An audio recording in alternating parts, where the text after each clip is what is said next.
I'm always happy when surrounded by smart people who also happens to be rich and powerful. Pernah nggak sih kamu lagi scroll sosmed, tiba-tiba kamu kepikiran, kalau AI jadi presiden, negara kita bakal jadi lebih maju nggak ya? Lah iya ya, AI udah bisa nulis puisi, nyari jawaban soal ujian, buat gambar, dan bahkan bisa bikin strategi politik. Terus terang banyak orang yang mulai insecure. AI bisa ngetik lebih cepat, mikir lebih akurat, dan ya, AI nggak pernah baper. Lah kita, bikin caption Instagram aja bisa mikir sampai 2 jam, tapi tunggu dulu, kok bisa ada AI di dunia ini? Siapa sih yang bikin? Dan apa AI bakal ngancam kita semua? Hari ini kita akan bahas AI dari zaman kelam sampai potensi terang di masa depan. Dari zaman komputer yang sebesar kulkas, dan sampai nanti AI mungkin bisa jadi presiden. Untuk itu, bangun imajimu, dan mari kita bahas sekarang. Selamat datang di Imaji Angin, di mana angin membawa kisah dan imaji menghidupkannya. Sobat Imaji pernah nggak membayangin? Sepertinya manusia sudah mulai malas berpikir, tapi AI kok semakin pintar, dan lalu siapa yang pantas memimpin dunia ini? Dulu kita pikir komputer cuma bisa untuk ngetik. Sekarang, komputer bisa ngetik sendiri, mikir sendiri, bahkan ngejawab pertanyaan sendiri. AI udah bisa bikin gambar, nyusun strategi bisnis, bahkan bantu berpikir untuk membuat suatu kebijakan negara. Lah, sebentar lagi tinggal tunggu AI kampanye dong. People need to appreciate diversity while recognizing that everybody has equal rights. Tapi pertanyaannya bukan cuma sekedar apa AI bisa jadi presiden di masa depan, tetapi yang lebih penting, apakah manusia masih memiliki tempat di dunia yang dipenuhi dengan algoritma?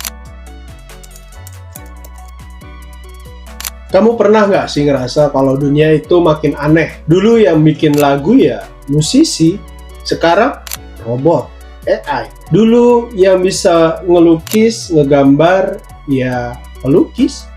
Sekarang AI minta ChatGPT tolong buatin foto saya jadi kayak Studio Ghibli dong. Dan semua itu muncul karena satu pertanyaan di tahun 1950. Can machines think? Yang nanya siapa? Alan Turing. Dimana kalau dia hidup sekarang mungkin dia yang jadi CEO Google. Dia bikin yang namanya Turing Test, dimana Turing Test adalah sebuah ujian untuk menguji suatu kecerdasan buatan. Lebih tepatnya, seberapa manusiawi AI dalam berkomunikasi dengan manusia. Tes ini dikenalkan oleh Alan Turing, seorang matematikawan dan bapak ilmu komputer modern dunia, lewat tulisannya di tahun 1950 yang berjudul Computing Machinery and Intelligence. Di situ dia nanya satu hal penting. Can machines think? Alan Turing nggak langsung bikin tes formal, tapi dia ngenalin sebuah ide eksperimental yang dia sebut sebagai Turing Test. Awalnya Turing ngajak kita ngebayangin sebuah game yang dia sebut sebagai The Imitation Game. Skenarionya ada 3 orang. Yang pertama itu adalah si penanya yang merupakan manusia, seorang laki-laki, dan juga seorang perempuan. Mereka semua ngobrol lewat teks tanpa saling melihat. Tujuan si penanya adalah menebak yang mana yang wanita dan yang mana yang pria. Lalu dalam permainan tersebut, Turing bikin twist. Gimana kalau salah satu dari 2 orang tersebut itu diganti dengan sebuah mesin. Nah, dari situlah awal munculnya Turing Test. Si penanya ngobrol dengan 2 entitas, yang satu manusia dan yang satu mesin. Kalau si penanya tidak bisa membedakan yang mana manusia dan yang mana mesin, maka si mesin dianggap bisa berpikir dan merupakan suatu kecerdasan buatan. Lalu setelah masa Alan Turing, di tahun 1956, ada seminar di Dartmouth College. Disitulah lahir istilah Artificial Intelligence. Waktu itu dunia belum ada internet, belum ada smartphone, komputer masih sebesar kulkas. Tapi di sebuah kampus di Amerika Serikat, tepatnya di Dartmouth College, sekumpulan ilmuwan jenius bikin sebuah ide yang sangat gila. Bagaimana kalau kita bikin mesin yang bisa berpikir seperti manusia? Konferensi atau seminar ini diinisiasi oleh 4 orang tokoh utama. Yang pertama adalah John McCarthy, yang sekarang dikenal ataupun disebut sebagai Bapak AI. Lalu yang kedua ada Marvin Minsky, yang ketiga Nathaniel Rochester, dan yang keempat adalah Claude Shannon. yang dikenal sebagai Bapak Teori Informasi. Mereka ngadain Summer Research Project, dan disitulah dikenal istilah Artificial Intelligence. Selain mereka berempat, ada juga tokoh lain yang hadir dan berkontribusi dalam acara tersebut, yakni Alan Newell dan Herbert Simon, dua orang yang bikin program komputer yang dikenal dengan Logic Theories, yang disebut sebagai program AI pertama di dunia. Dan mereka nunjukin kalau komputer itu bisa menyelesaikan soal matematika kayak manusia. Lalu di era 60-80-an, perkembangan AI masih terhambat dan belum menunjukkan perkembangan signifikan. Mengingat perkembangan teknologi komputer pada saat itu masih belum terlalu berkembang secara baik. Tahun 1990-an adalah masa kebangkitan kembali AI setelah ada fase yang disebut sebagai AI winter, yaitu era kekecewaan karena perkembangan AI tidak seperti yang diekspektasikan oleh banyak orang. Dan kenapa AI bisa menunjukkan perkembangannya di era tahun 90-an? Karena komputer makin kuat dan juga makin cepat, data makin banyak yang tersedia, algoritma sudah lebih matang, serta adanya pendanaan, baik dari militer dan juga dari korporasi. Di tahun 1997, AI bernama Deep Blue buatan IBM yang dirancang khusus buat main catur level dewa bisa ngalahin juara catur dunia loh, Garry Kasparov, dalam pertandingan 6 game. Ini pertama kalinya AI mengalahkan manusia dalam permainan yang cukup kompleks. AI Deep Blue ini mampu menghitung jutaan kemungkinan langkah catur dalam setiap detiknya. Gila kan? Sementara kita cuma bisa mikirin makan siang nanti kira-kira pakai apa ya? Masuk di era 2000-an, muncullah yang namanya machine learning dan juga deep learning. Jadi, AI nggak cuma disuruh, tapi juga bisa belajar sendiri dari data yang ada. Dan di era sekarang, AI makin gila. Kamu punya ChatGPT, bisa diajak ngobrol, nulis puisi, nulis esai, bikin pidato, terus ada DALL-E, Midjourney, dan lain sebagainya yang bisa bikin gambar, bikin lukisan yang bagus. Terus sudah banyak juga AI yang bisa generate video, bikin text to image, text to video, image to video. Sementara manusia, kita masih banyak dan sibuk mengeluh. Kok sinyalnya lelet ya? Kok dia belum balas chatku ya? Tapi semakin AI pintar, semakin manusia bingung. AI ini teman atau musuh ya? Karena AI ini bisa jadi asisten pribadi, bisa jadi pesaing kerja kita juga, dan mungkin bisa jadi bos. Jadi jika AI itu seorang anak, AI itu anak siapa? Jawabannya tentu AI adalah anak manusia. Kita yang nyiptain, kita yang ngajarin, kita yang ngasih data, dan kalau kita ngasih hal-hal yang salah atau ngedirect ke arah yang salah, ya AI juga akan ngejalanin ke arah yang salah.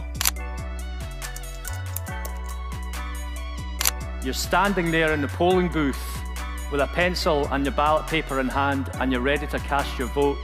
But on the right is her challenger. Her challenger is the world's first artificially intelligent politician.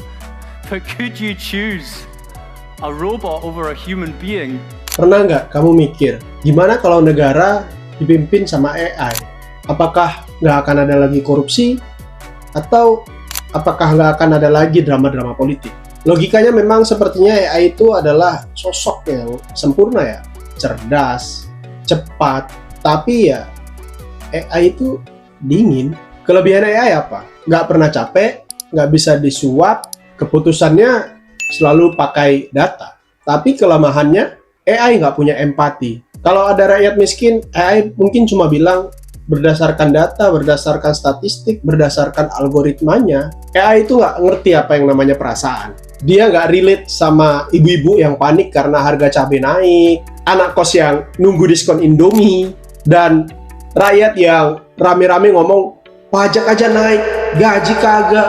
Misalnya nih, kita bayangin, AI bikin sistem pajak. Mungkin sistemnya akan simple, rapi, dan juga transparan. Tapi giliran rakyat nanya, Pak Presiden AI, pajaknya kok naik? AI ini cuma jawab optimalisasi fiskal, karena itu yang ada di algoritmanya. Lah, rakyat kan butuh hidupnya berjalan, bukan hitung-hitungan angka di algoritma AI. Demokrasi untuk menentukan pemimpin itu ya memang sejatinya butuh debat, butuh pemikiran, butuh rasa, dan juga butuh manusia. AI mungkin bisa adil secara hitung-hitungan berdasarkan algoritma dan big data yang dia miliki. Tapi AI tidak bisa bijak. Jadi kalau kamu nanya, AI cocok nggak jadi presiden? Jawabannya ya tergantung. Kamu mau punya pemerintahan seperti mesin atau pemerintahan seperti rumah. AI mungkin bisa mimpin sistem. Tapi apakah AI bisa memimpin hati manusia? Coba jujur, kamu takut nggak sih sama AI? Soalnya makin kesini, AI itu makin pinter loh. Makin mirip banget sama manusia.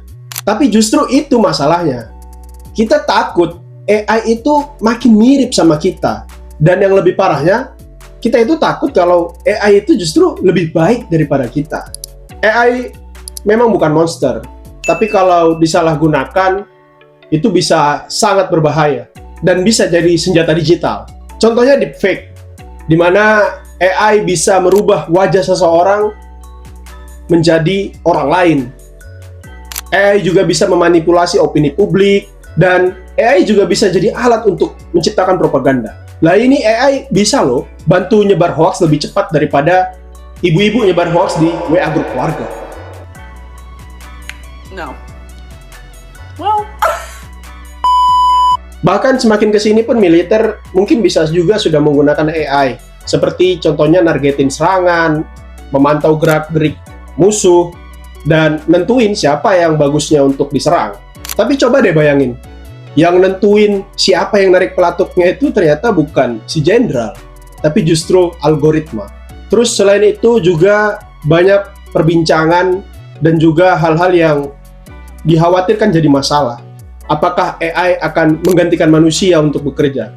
Jawabannya, iya. Dan bisa juga enggak. AI mungkin bisa gantiin kerjaan kita, tapi mungkin juga AI nggak bisa gantiin pekerjaan yang membutuhkan rasa. Karena AI itu cuma alat. AI itu juga bisa kita katakan seperti api.